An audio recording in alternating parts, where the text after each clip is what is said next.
Welcome. I'm Si Alhir, and we have an absolutely tremendous topic and guest today. I'm a coach, consultant, practitioner, and author with over 4 decades of experience focused on transformation. I've partnered with hundreds of organizations and thousands of individuals and teams to help them calibrate their business models and operating models to achieve business outcomes. As I like to say, I'm a student of life, a pracademic in praxis, a student of human nature and human dynamics in the context of the human condition. The human animal can be the most magnificent and most dangerous animal in its natural habitat. This topic and conversation today is both personal and professional to me. First question is, why the art of war? Well, the world is experiencing a leadership crisis on a global scale across various dimensions where ultimately everyone needlessly struggles and suffers. Much of this stems from embracing an almost Pollyannish perspective that romanticizes leadership, human nature, and reality, where we really should be embracing a more realistic perspective that integrates every aspect of human nature and reality, including the good, the bad, and the ugly. So, what is the art of war? Well, it's not merely a book, but a wisdomful resource and asset with roots in an extensive lineage and tradition. It has dimensionality that may be engaged with experientially. It is not merely about leadership or strategy or tactics, but about human nature and reality. I like to call it the art of human nature. It's not simply a book to be read, but rather wisdom to be experienced, lived, and applied. While the Sun Tzu has been foundational to my personal and professional life, it is not at the root or core, and there is no comparison whatsoever between the core and the foundation. My parents jointly established the core. Then my father introduced me to the art of war at a very young age. It's definitely worthwhile to mention a few crucial techniques that he utilized. First, reading books backwards, chapter by chapter, paragraph by paragraph, to condition the mind to transcend time. Also, reading as many books as possible simultaneously to condition the mind to context switch. Furthermore, reading as many different translations as possible to avoid any fixation on any one translation. And even additionally, reading and practicing and reflecting to ensure there is integrity and well roundedness in leveraging the art of war. I've used these techniques with other books beyond the art of war, but definitively my father introduced them as he was introducing the art of war to me. So, how is the Sun Tzu foundational? Well, applying the wisdom has been invaluable in our transformation work. It is the secret sauce that truly makes transformation successful. Exposing leaders, both clients and other coaches, intentionally and deliberately to the wisdom is essential. I always caution the Sun Tzu in the wrong hands is very dangerous. Well, until 2002, various translations were invaluable to us. In 2002, the Denma translation was a game changer. How was it a game changer? Well, its introduction and 3 essays offer a very different means to introduce the wisdom to others. Its translation offers a very different perspective for living and applying the wisdom. In 2016, I was invited by Thomas Wynn of sunshu.com to contribute to the inaugural Sun Tzu Art of War conference here in the US. I used the Denma translation to share how we, myself, Brad Barton, Mark Ferraro, among others, have approached transformation using the wisdom and have helped clients achieve business responsiveness, continuity, and growth in a very chaotic world. What makes the Denma translation so unique? Well, generally the intentionality and deliberateness with which the authors approach the translation. More specifically, let's acknowledge the faithful intent of the translation. As the authors themselves emphasize, the translation seeks to make the Sun Tzu as immediate and evocative for the English speaking reader as others. The translation uses only about 20% more words than the original. And as they emphasize, the translation seeks as well to retain the rough edges of the text. I appreciate the profound deliberateness of not infantilizing the reader. Let's also acknowledge the translation group's worthwhile struggle. As they emphasize, we worked together on the translation over a 10-year period. We argued over every word. I appreciate the profound focus on taking whole and how to attain victory without battle, the view that true victory is victory over aggression, and working with the nature of things. All very key. Let's also acknowledge the demands the translation puts on the reader. Its simplicity, if you will, removes the filter between ancient text and modern reader. The Sun Tzu begins to reveal itself. The authors also emphasize the translation makes intense demands on its readers in terms of contemplation as well as dwelling in relative to the quality of the text. And as they completely emphasize, the goal is to remove barriers between reader and text. I appreciate the profound emphasis that this is really how one enters the tradition.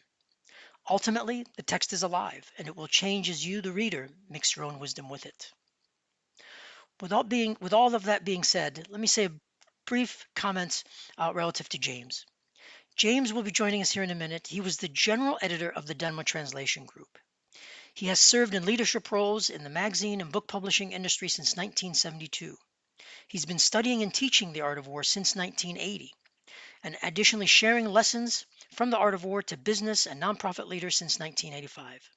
Fundamentally, he's been helping others work with conflict, chaos, and uncertainty in a more profound way. Let's welcome James into the conversation.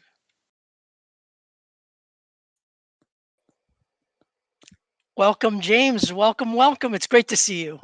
Thank you. How are you? Wow. Well, I'm floored.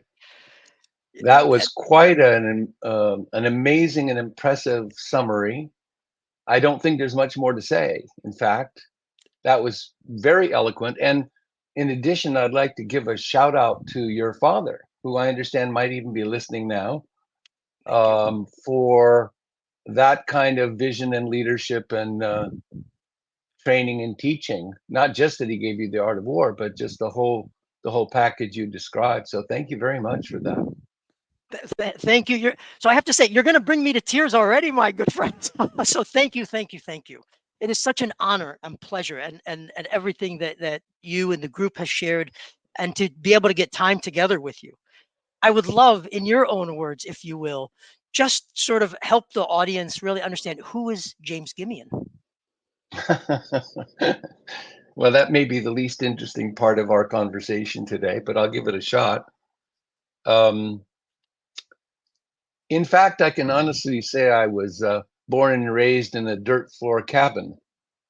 You know how that joke goes. I was raised in I grew up in the small town of Coachella, California, which now, of course, is known mostly for the arts festivals and the music.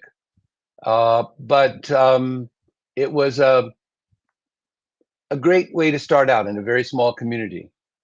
Then, really, my earliest recollections were this question of how can we deal with conflict in a better and more successful way, in a way that doesn't just leave a bigger mess behind and engender further conflict. That was kind of a central question, um, formative for me. The college years were the 60s.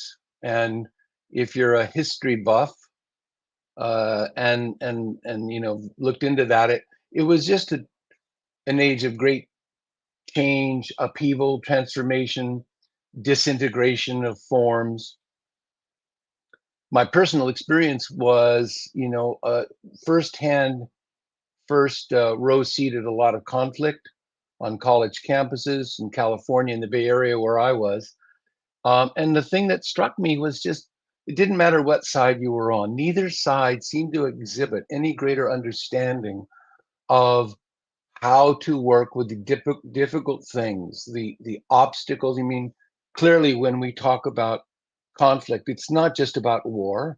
It's about the whole range from resistance to obstacles to more overt conflict. And watching particularly the political conflicts of the 60s and 70s, seeing that it didn't matter if you espoused peace, you were still espousing that in a pretty fundamentally aggressive way and no real insight to difference. So that got me into the art of war inevitably.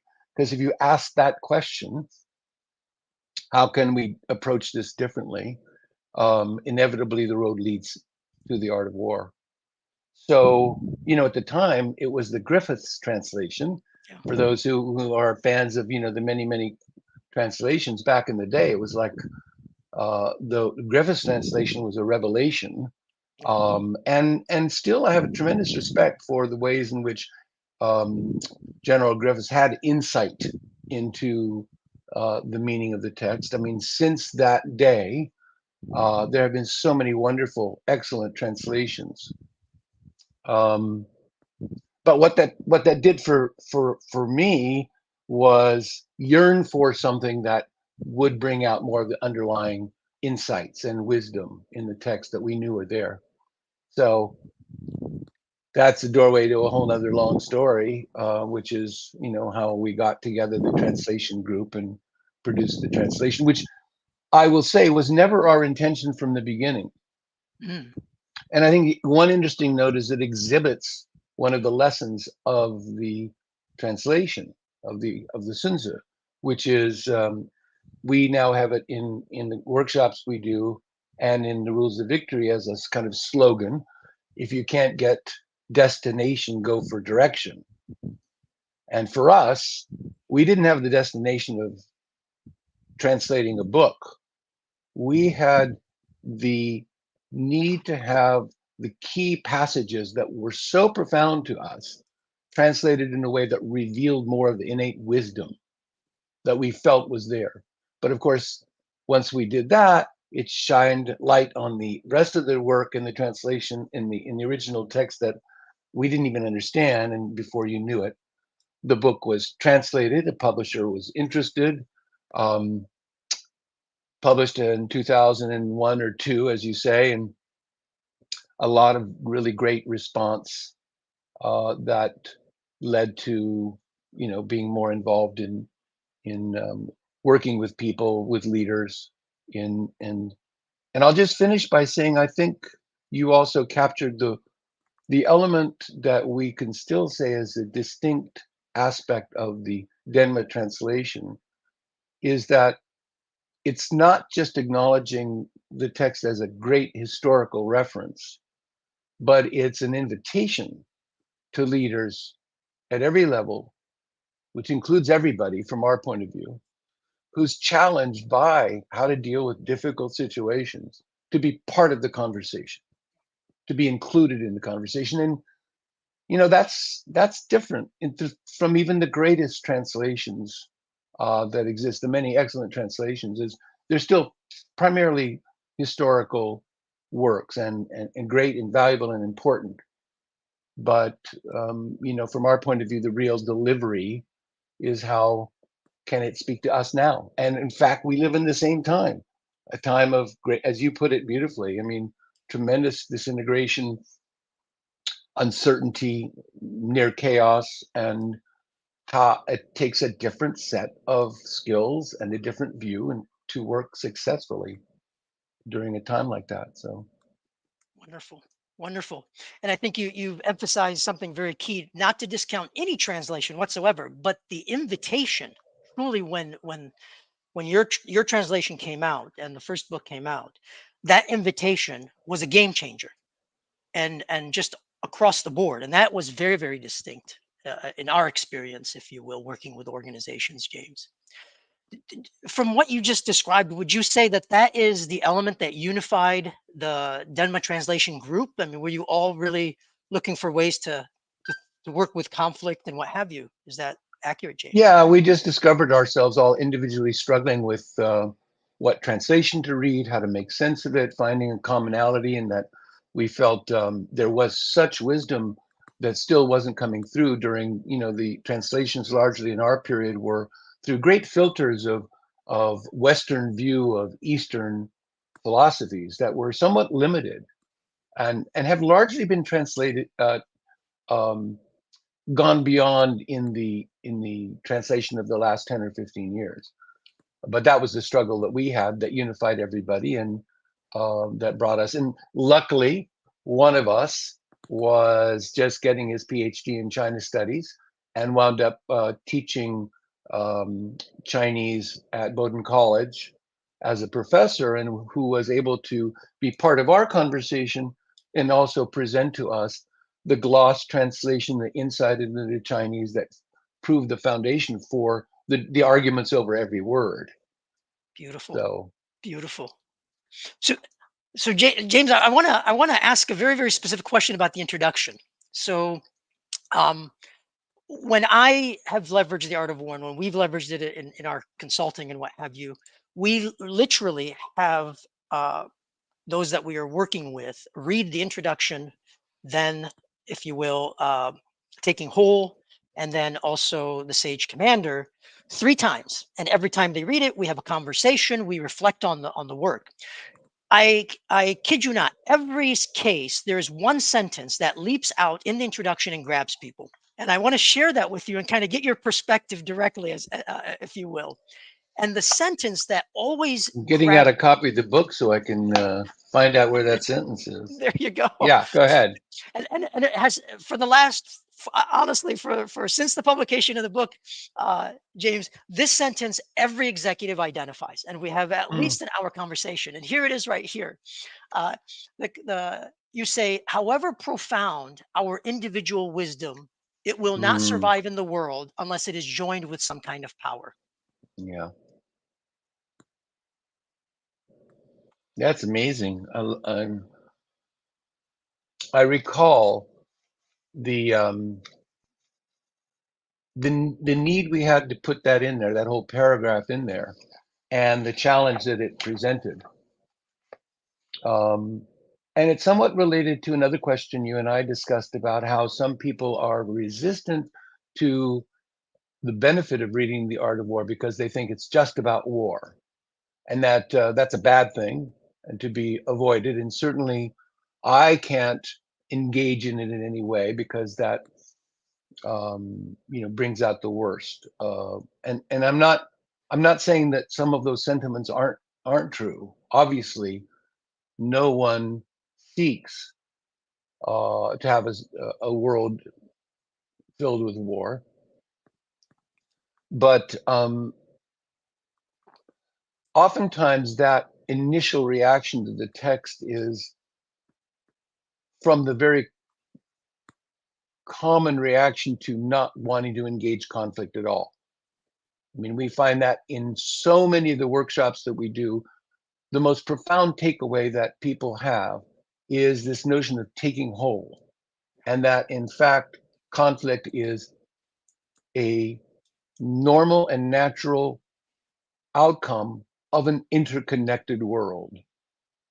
That's also part of what we teach, but obviously we experience now that the world is interconnected in profound ways that we never understood and projected, and that events that happen far away affect us in profound and immediate ways. And that leads to a different way of both seeing the world and conflict. Therefore, when you have things that are interconnected and dynamic and changing and moving around, conflict is a repercussion, and it's a normal, not abnormal part of existence. So we should find a better way of dealing with it. And in fact, by being willing to lean in an intelligent way, it produces a tremendous amount of information about the complex system we're part of, a tremendous amount of information about where and how to start unraveling the roots of the conflict. So it was important to put into the right at the beginning the conversation that we couldn't just have nice conversations about things. We needed to be aware that our actions are about directing energy, that has consequences, and that in fact, if we long for making our leadership create a better world, it will mean the exercise of some kind of power. We should take that seriously and we should use it wisely. So I'm glad to hear that it's no surprise that the leadership class understands that because that's their job, directing energy in ways that change the world that they're leading. Um, but it's also great to hear that stuck in their minds. I Definitely. mean, you tell me what was it in the conversation that they said was most kind of stood out for them in that sentence. The key word that they read the sentence, and as we kind of dive into the conversations, they read the sentence at a surface level, but when they hit one word, it causes them to reread the sentence and then really it sends the impact, and the word is joined unless Mm, it is joined with some kind of power. yeah. And as we've delved into, in the work that I've done, as we've delved into this with leaders, Um, I always ask them, the next question is, okay, well, do you feel you're not joined with some kind of power? So what is the Mm. gap that you're trying to fill? And what's the reason that you believe that it's a gap? So it opens up a very, very expansive conversation at that Yeah, juncture. yeah, wonderful. So that one sentence in the introduction causes all of that, my good friend. Mm. I, I I would love also for you to comment on, and you've really, really started to get us there, the distinction between conflict and aggression, because that is foundational. Likewise, it's very key to the conversation. Yeah. Well, I want to make clear at the outset that I'm not a long time student of topics like aggression in society with research knowledge, but the very simple gloss I think that works in all settings is conflict is the rubbing up against things that are connected in one way, actually interdependent. And that's a natural byproduct. Whereas aggression is the response. So, when I said that most people that we meet, that we work with in the either in the coaching or in the workshops, will feel the tremendous kind of relief at seeing that, well, conflict isn't their mistake. It's not the scary, ugly thing that leaning into it rather than running away if it could produce benefit. Then they realize it's the reaction to that experience where they have their agency. And normally people either try to avoid it, run from it, or maybe they try to, seduce the person over to their side, but also an aggressive response, a response to stop, quash, and in some ways, not acknowledge the aspirations of whatever the other side in the conflict is. So I think that's the distinction. It's conflict is a feature, not a bug. Aggression is a response, is one response to it that, as we've seen, I mean, there's a great bit of research on this that we actually use in the workshop that Dan Gilbert did, where he had two subjects on either side of a panel. They couldn't see each other, and each of them had a little buzzer, and that was connected to an electrode connected to the other person on the other Mhm. side of the screen. So he'd say, please, initiate this by giving that person a little bit of shock. And they did. And then the other person, their instruction was give the other person the exact amount of shock back. And they would do that. And guess what? What the exact amount was always was, in fact, more than they'd received. Yeah. Because you can feel the pain that you have. You can only imagine the pain that somebody else is at. Yeah. Well, what did that do? There was a cycle of escalation. And so there, the helpful thing about that, and we make this very clear, and when we present these things in the workshop, this is a feature of the way the human brain is evolved. This is not like a fatal mistake, but in order to work with it, you have to become more attuned to the way in which the brain is trained, the way in which it does react, the use of things like cognitive biases and algorithms that you use to sort out all this information, so that you can, again, take more agency and your response to conflict can be more creative and successful. Does Very that elegant. Yeah, very elegantly answer? said. Yeah. Most definitely, most definitely. But I'll tell you, I've had executives. They get on an airplane going from the East Coast to the West Coast, and they read one of the chapters, and again, we do the three chapters before we get into the actual translation. So that's the next leg of the journey, if you will. They get off the plane and they say to me, "Sai, the world makes sense. I see so much more differently just by reading it, if you Mm. will, and reflecting on my experiences versus not recognizing what's been there." So very, very powerful, James. I, I I'm want gonna, to just yeah, interject one other thing yeah, here. You mentioned reading the text. It's very hard. It's very hard to really. It doesn't give up its secrets easily, as we yeah, as we yeah, say. But in our experience of doing the workshops, one feature is that with the right setting and a little bit of introduction, we have participants around the table, 4 or 5 of them, actually read lines from the text, lines that we've chosen that really elucidate the key themes of taking hold, of knowing, which is such a big feature, of employing sure.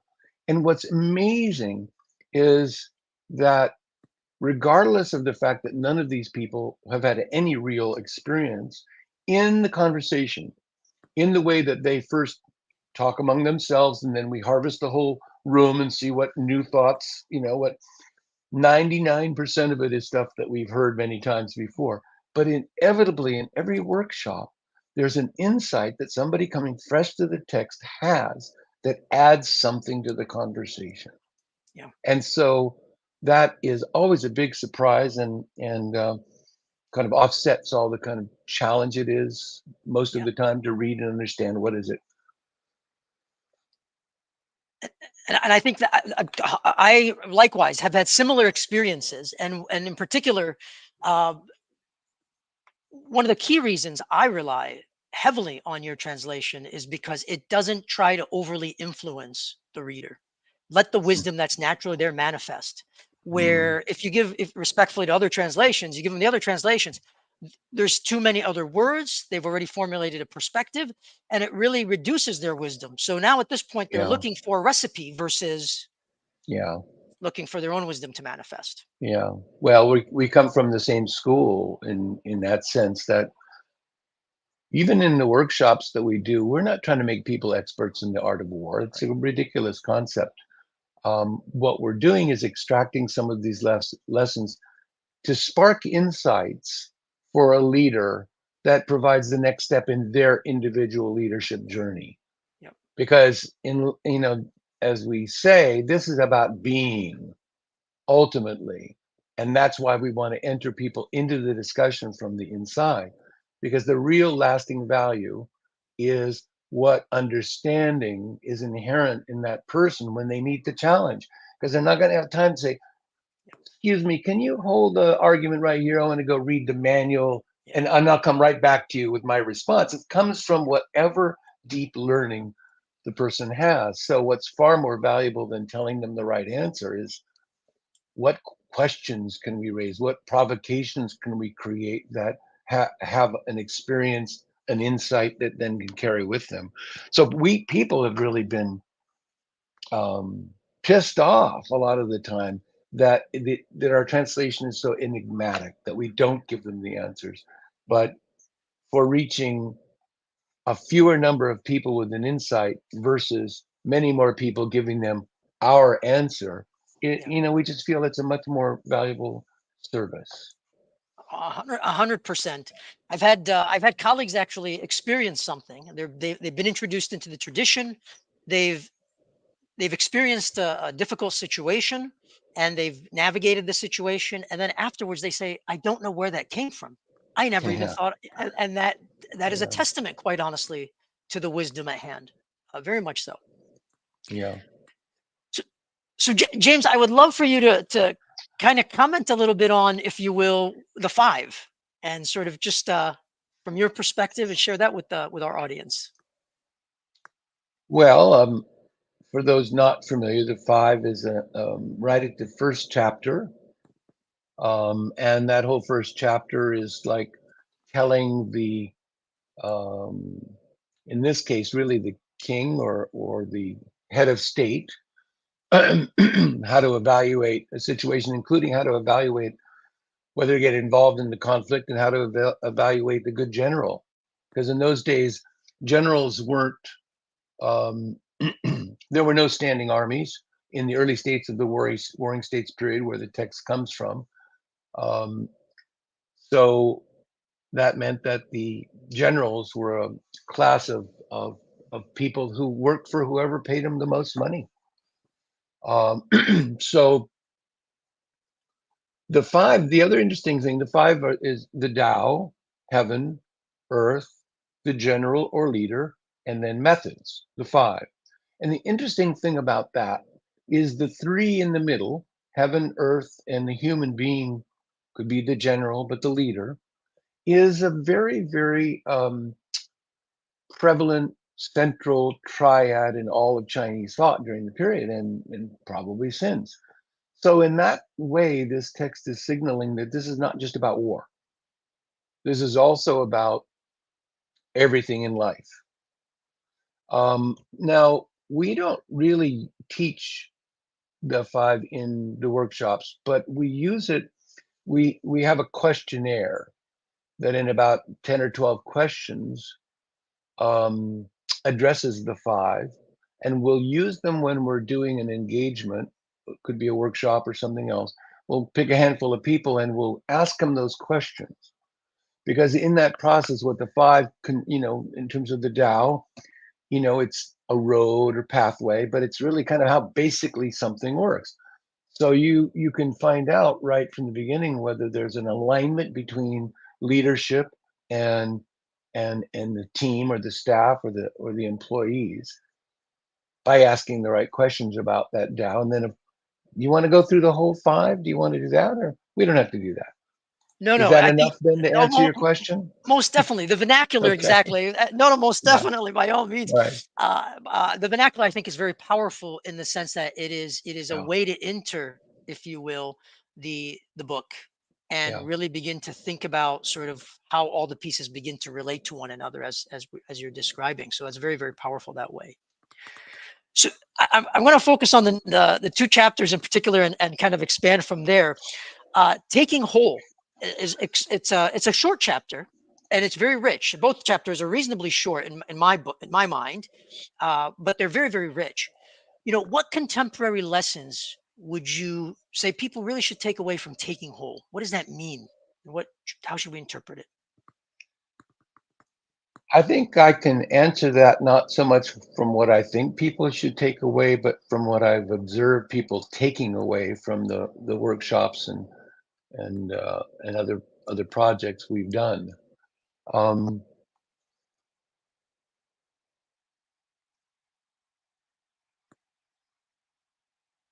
we have a favorite slide in our presentation. As I mentioned, there were no standing armies, so what a general had to do, or a king had to do when they wanted to declare war, was to cons- conscript an army. Basically, all of the sons of the farmers were conscripted in the military, and then the text was actually the way in which that motley crew was created into a functioning army. And the great discovery of winning without fighting, of winning the battle, is not the best, but it's winning without fighting is the best, came from the insight of the general that if in winning his army obliterated the opposing army, then there'd be no farmers to grow food when they took that territory over. So we have a soldier and a farmer slide, and with the circle and the red cross through them. And we've had people from the seminar use that one picture when they're working with a team member or a colleague that they're having terrible conflict but with whom they share a common goal of succeeding, which is important to both of them. And I think as the world continues to get smaller, um, and we feel that sense of interconnectedness and interdependence, then um, the orientation of taking hold becomes a more vital, self-serving orientation. So, it's been very gratifying to see how many people at the end, when we do lessons learned and how did the workshop go, that find that as the most valuable takeaway. There's an interesting experiment that we've done, and I want to share it, if you will, and kind of get your thoughts. Um, taking whole The chapter of taking whole occurs before the sage commander, and you can definitely approach reading either one because they're entangled. just by the very nature of what's there and what have you. But people do have a different experience, as we've encountered, if they read the Sage Commander before taking hold. Any thoughts or insights or things that you might have encountered in your journey, Jim?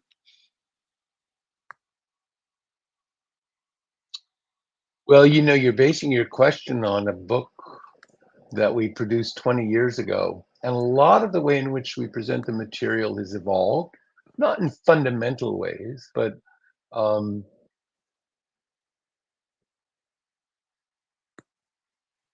I think one of the ways that the work now is different is, in the five, it talks about the qualities of the general or the leader, and the first quality is knowledge. And so we spend a lot of time talking about the importance of seeing clearly as a source of effective action. And of course, for us nowadays, there's so much great work in terms of neuroscience and behavioral science research about perception, seeing clearly, cognitive bias, all the algorithms, as I said before, that we use, and awareness of how those systems work within us to enable us to be more successful and more effective. Uh, much more work about embodied knowing, not just cognitive knowing, which we for such a long time thought was the only way we perceived information. But now we've learned so much about how the body receives messages and provides the basis for decision making. And so, therefore, the need to be tuned into that, practices to tune into that more. So,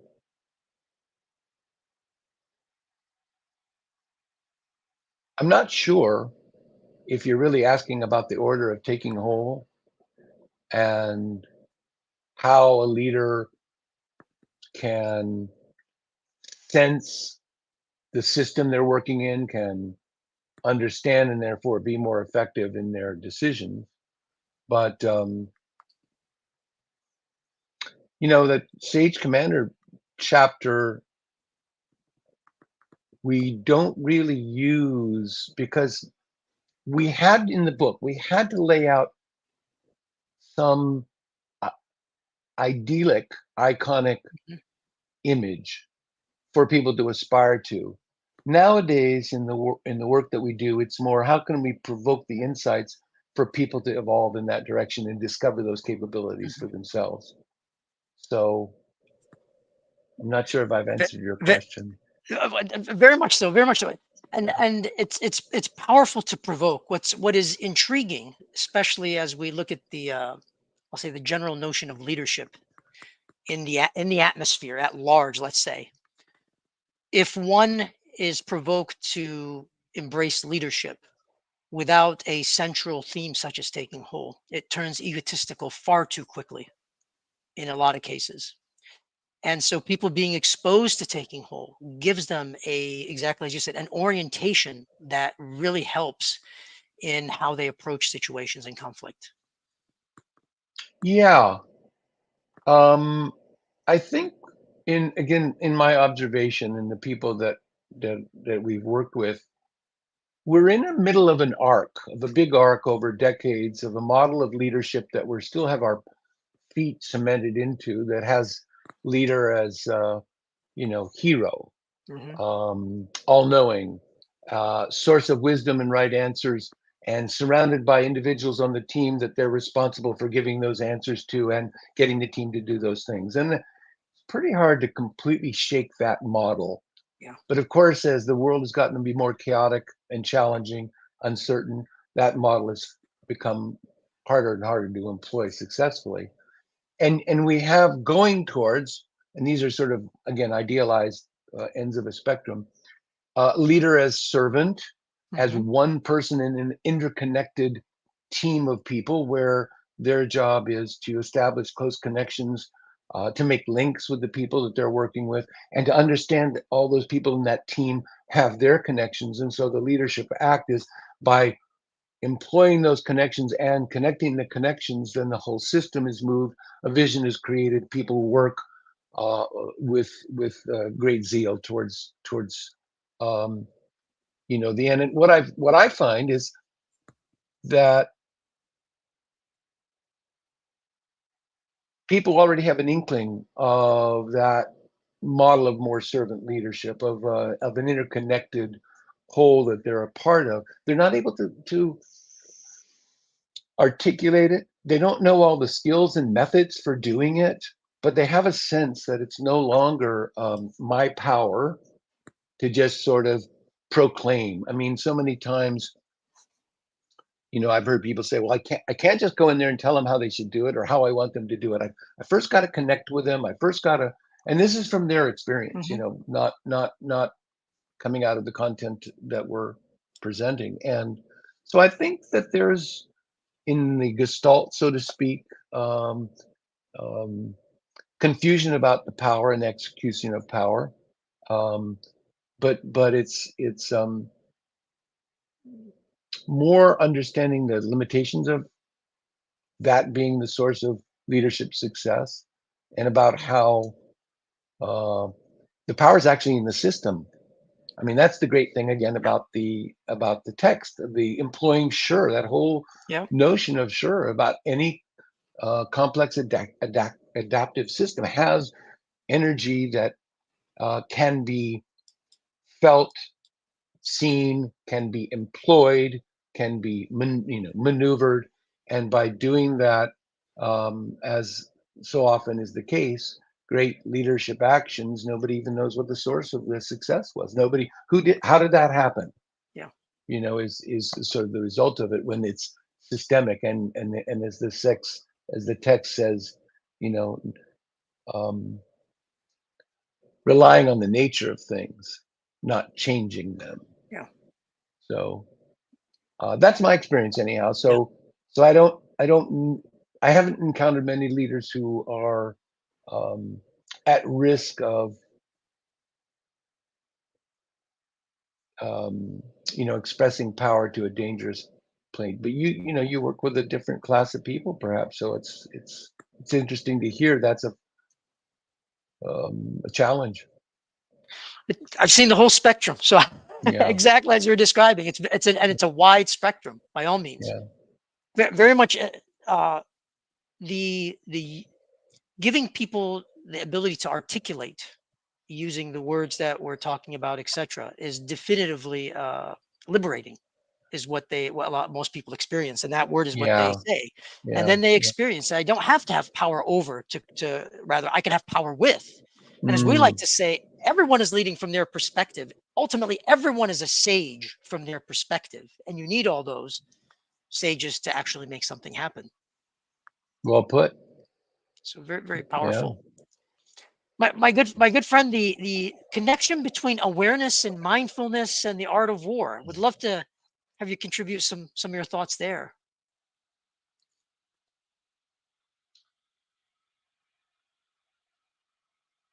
I think in addition to the Denma translation not just being a historical reference, but inviting readers into the conversation, I think the other significant um, component of our particular approach is placing the leader in the center in a different way. Our observation was that there were many good leadership systems that developed over time that were employed by leaders, but in most of the cases, the leaders still saw themselves as employing that system on those people outside, the people I have to deal with, and they stood outside of it. They didn't see how they were an interconnected part of the whole thing, and that it inevitably led to shortcomings in their effectiveness employing that system. So the text is very, very clear, when it talks about the first feature of the leader being knowledge, and it talks about know oneself and know the other, know heaven, know earth. That is very, very clear a direction that the leader's ability to understand internally what's going on as clearly as externally what's going on is an important feature for success. That has been borne out by the soft skills in terms of leadership training now being more incorporated into all the leadership programs. That emotional intelligence, the language that's provided to talk about how being empathic, being able to listen are critical elements for leadership success. So, any skills that help a leader train their attention to the signals we get inside our body, the gut, so to speak, to the manifestations of people, what the stories people are telling us by their body language, by their emotions, by their communication with others, by the language that they use, by the way they stand, all of any discipline that helps a leader pay more attention and more skill in understanding those things, the better. And there's just many, many wonderful things. I mean, martial arts, Hmm. having a discipline of running, working out. For some people, it's a movement related thing. There are just so many ways that give a perspective that has space around whatever we're looking at. And when we have space around whatever we're looking at, we can see more liberated from the projections that we have, the cognitive biases we have, and inevitably leads, to um, greater benefit for those that you lead. So whether it's you call it mindfulness and awareness or attention training, uh, being in the zone. There are many, many different languages, but I think what we can agree on is that that is a critical element nowadays in being a leader in ways it never was. So therefore, we've incorporated it, a lot of different exercises now used in the corporate sphere, breathing based exercises, direct impact on calming the nervous system, so that your emotions aren't hijacking you from clear seeing and effective action. And um, we are heartily endorsing any and all of those. Wonderful. Wonderful. James, how I would love to hear kind of, and our audience would love to hear, I'm sure, sort of some of the aha moments that people have shared with you as they've encountered the wisdom. Gosh, some of the images from the text have brought out some great aha moments. The um, that line about the relying on the nature of things, where the example is the round boulders that are perched on the hillside, and that you can effect action by just using the nature of that round roller to roll down the hill. Meaning that moment when people see that all the struggle that they've engaged in to create change may have actually prevented some naturally ripening change opportunities already in the system, so they can get more done by doing less. Yeah. Rather than, that's been one, the one I've mentioned before, tremendous relief about the fact that I don't have to run from conflict. And in fact, there's possibilities of engagement in a different way. Um, well, the last workshop was really great, as we do a lot of experiential stuff, right? Because if a person doesn't have the experience, it doesn't help to talk about it. And and so then when there's some insight, talk about it, present some related content from the art of war, and then talk about, well, how does that actually manifest in your space. So we do looking and seeing exercise, we do listening exercises, very common things in leadership workshops. And at the end of this, guy comes over and said, I just called my wife. I told her, hey honey, I don't listen to anybody. Now this was kind of a high level leader in the corporate setting, and it was like odd that for the first time he realized that he was just always thinking about what he was going to say. He was never listening to the people reporting to him. And he was mystified about why some of the things he did didn't seem to be that easily accepted by the people he was talking to, because he really had no idea what they were, saying to him. But it was really graphic. And my wife said, you're just now getting that now? You know, that was pretty stark.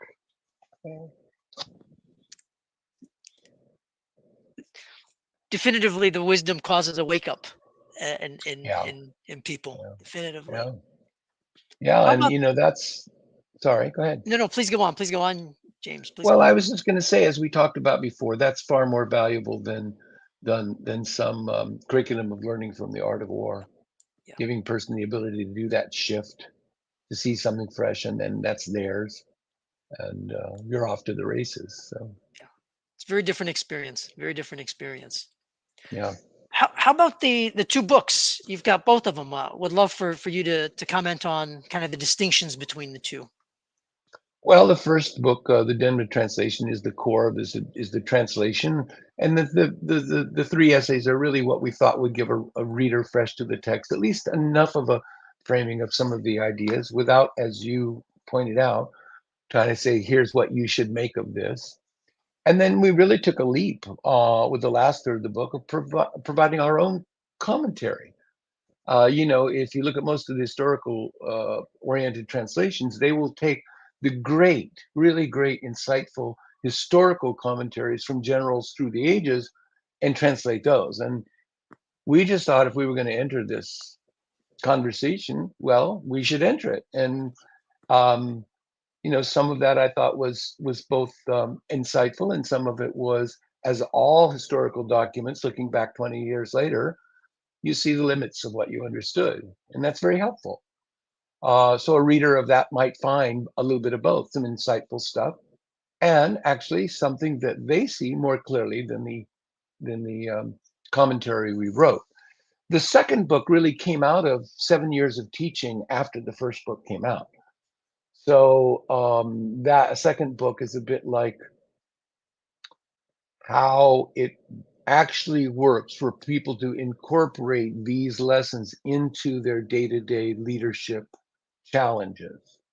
And so structured along that way. And I would say that most of the workshop, as it currently is, follows the structure of the second book, using concepts like view, practice, and action, but still following the fundamental stepping stones of realizing it's an interconnected world, having a different approach to conflict, which leads to taking whole, relating to the world through this active, interconnected knowing, not gathering knowledge, but actually knowing, which gives you the capability to employ sure, the one of the few words we left in the text without translating, which we would have to do it another time. I don't think that's a bridge too far right now. But the other thing about the second book is the feeling was we had to get this out, but it wasn't. If you read that book now, it would be 100 pages. It would be full of exercise, and it would be grab and go. And we just felt, for current and historical purposes, we had to kind of put it down in what can be a very lengthy, sometimes excessively wordy way. And so I warn any reader of the Rules of Victory that it's perhaps rewarding, as we hear from readers, but it's also, you need to make a commitment to read it, because it's not how to make the art of war work for you in 5 easy lessons. So, but of course, from the work that you do, it takes a deeper connection to really be able to internalize and activate that learning. Very, very much so. So my good friend, I know we're coming up on time a little bit. I've got one other question, and this one may almost like a meta question. I'll put it that way, James. And the question is, what question, if you were in my shoes, you'd be asking James? Wow.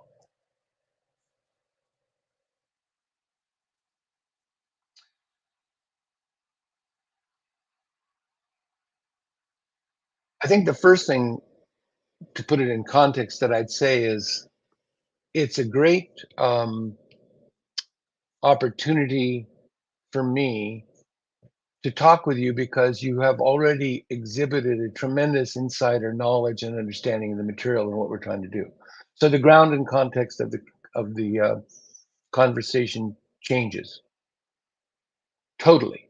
Most people still hold on to a fascination of some historical document, of some magical techniques that are going to be able to, work your wisdom on all your enemies and be victorious and ride off into the sunset.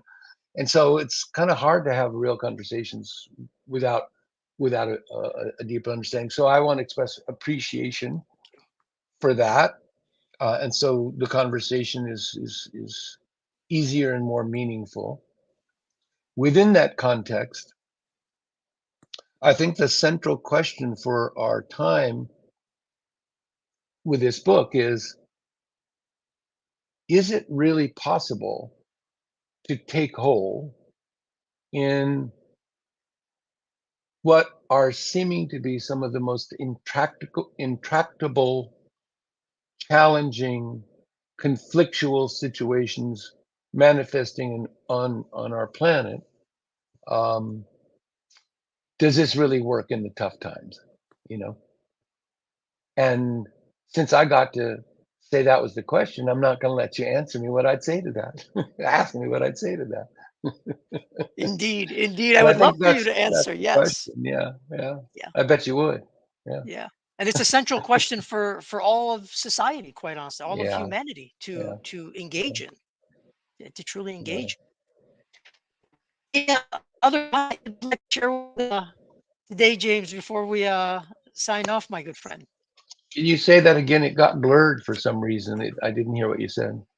Any other thoughts or anything to share with our audience as we're approaching time, and anything to leave us with? I think that if there are people who hear this who feel a genuine connection to the Sun Tzu and feel it's possible to take hold, an aspiration to do that, um, to hold in mind that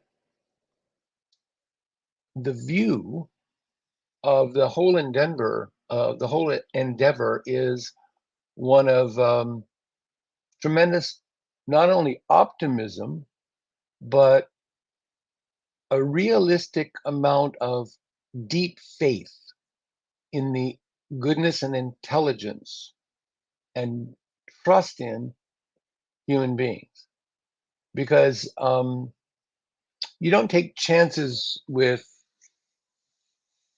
taking hold unless you have, along with that, an enduring trust that people will find and aspire to find um, a better outcome for conflict, a better outcome in the middle of conflict.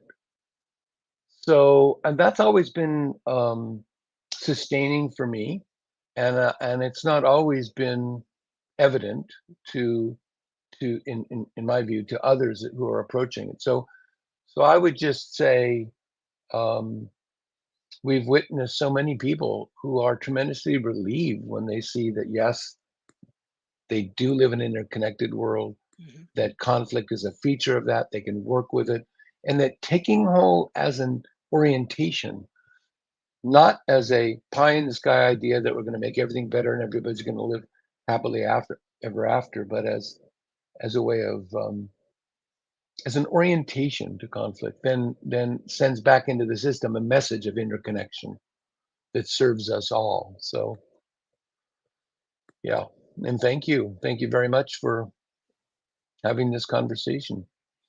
The honor is ours all around, James. And not only gratitude from myself, but Brad Barton, Mark Farrell, all the colleagues, all the clients, I'll say, that you have touched through your work and sharing the wisdom. Gratitude from all. So thank you so very much for making the time. Thank you very much. My pleasure. Thank you.